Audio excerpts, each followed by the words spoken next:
बात मेरे हर दिल अजीज बच्चों, मैं मिथिलेश कुमार आपका हिंदी शिक्षक वर्ग सप्तम के लिए पाठ 15 जिसका शीर्षक नीलकंठ है, इसकी लेखिका महादेवी वर्मा है। कल की वीडियो में हमने महादेवी वर्मा का संक्षिप्त जीवन परिचय प्राप्त किया था। आज नीलकंठ पाठ का संक्षिप्त व्याख्या सुनेंगे। साहित्य की अनेक विधाएं हैं। कहानी, संस्मरण, निबंध, ललित निबंध, एकाकी, व्यंग, रिपोर्ताज, रेखाचित्र इत्यादि इत्यादि। इन सारी विधाओं में महादेवी वर्मा ने ज़्यादातर संस्मरणात्मक और रेखाचित्र जैसी विधाओं को अपनाया है। आज का पाठ जो हम नीलकंठ पढ़ेंगे वह एक रेखाचित्र है।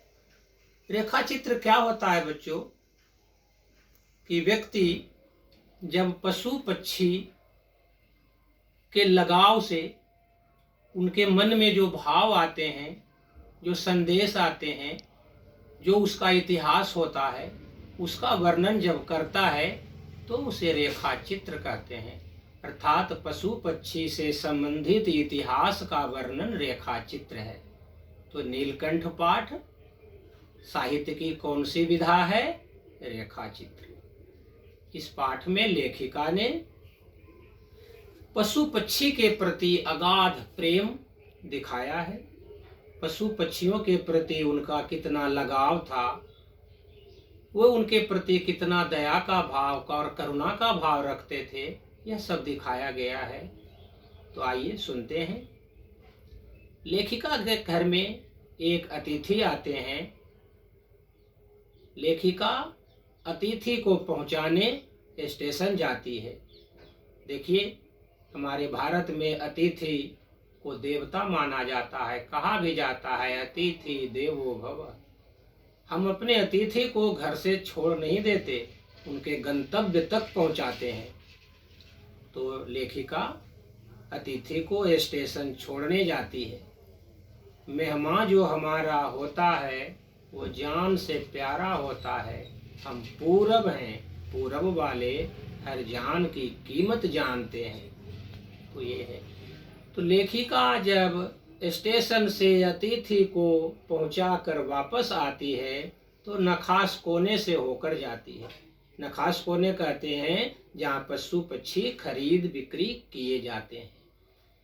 नखास कोने के सामने जब पहुंचते हैं तो पशु पक्षी की हाट की ओर अपनी गाड़ी ड्राइवर को आदेश देते हैं। मोड़ लेता है ड्राइवर।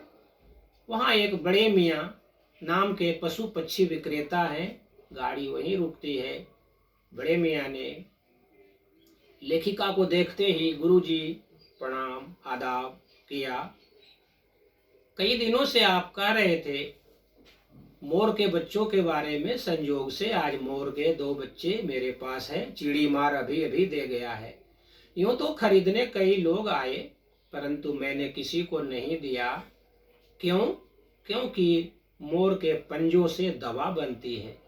मैं समझता था कि कोई खरीदेगा तो इसे मार कर दवा बना लेगा, इसलिए मैंने इसे आपके लिए बचा कर रखा है।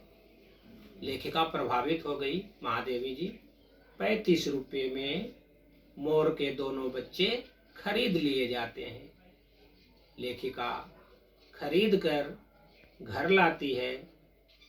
घर में लोग उन्हें चिढ़ाते हैं कि विक्रेता ने तुम्हें ठग लिया, ये है तो तीतर के बच्चे, तुम्हें मोर कहकर दे दिया। महादेवी जी थोड़ा चिढ़ जाती हैं, बोलती भी हैं कि अच्छा छोड़िए, मोर के बच्चे में क्या सुरखाब के पर लगे होते हैं? सुरखाब जो बहुत लाल पर होता है, चमकीला सुंदर, उसे कहते हैं सुरखाब के पर। है तो चिड़िया ही। अब इन्हें रखने की व्यवस्था कहाँ की जाए? महादेवी जी सोचती है ये नव आगंतुक है। उनके घर में एक जाली घर है। जाली घर में महादेवी जी ने एक चिड़िया खाना बनाकर रखा है। पशु पक्षी से इनका प्रेम जग जाहिर है।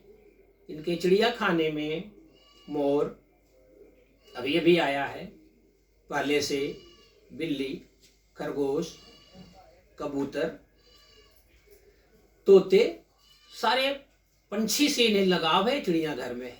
लेकिन अभी मोर को कहाँ रखा जाए, तो इन्होंने अपने स्टडी रूम में मोर को रखने की व्यवस्था की।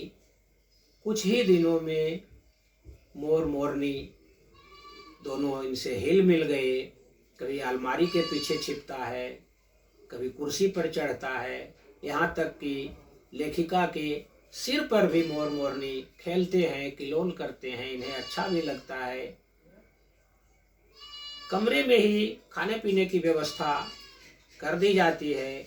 2 कटोरे लाए जाते हैं, एक कटोरे में पानी और दूसरे में सत्तू की गोली। कुछ दिनों के बाद लेखिका थोड़ा परेशान हो जाती है। पंछी हैं, इन्हें लिखने पढ़ने में असुविधा होती है और कुछ ये बड़े भी हो गए हैं। तो सोचा गया कि अब क्यों न इसे चिड़िया खाने में डाल दिया जाए। तो वही लेखिका ने मोर मोरनी दोनों को चिड़िया खाने में डाल दिया। मोर थोड़ा बड़ा भी हो गया, सिर पर कलगी आ गई। इससे लेखिका संतुष्ट हो गई कि नहीं, ये मोर ही है। मोर के सिर पर कलगी होती है, पूंछ लंबी होती है, पूंछ भी लंबी होने लगी। पूंछ में चंद्रिका निकल आई, गोल गोल आप देखते होंगे मोर के पंख में होते हैं। मोर जब सावन का महीना होता है, आकाश में बादल छाते हैं, मेघाच्छन्न बादलों को देखकर मोर गोल पंख करके चंद्रिका वाल बहुत सुंदर लगता है। मोरनी भी धीरे धीरे बढ़ रही है, परंतु मोर की तुलना में कम। मोर से छोटा भी होता है, मोरनी मोर से छोटी होती है। मोरनी का नाम राधा रखा गया। क्यों? क्योंकि मोर की वो सहचारिणी थी। मोर के आगे पीछे दाएं आगे करते रहती थी, हमेशा उसकी छाया बन के चलती थी। इसलिए और सुंदर ग्रीवा, नीली ग्रीवा होने के कारण मोर का नाम नीलकंठ रखा गया और मोरनी का नाम राधा रखा गया। अब इन दोनों की हरकत चिड़िया खाने में क्या क्या होती है, इसकी चर्चा कल की वीडियो में। धन्यवाद।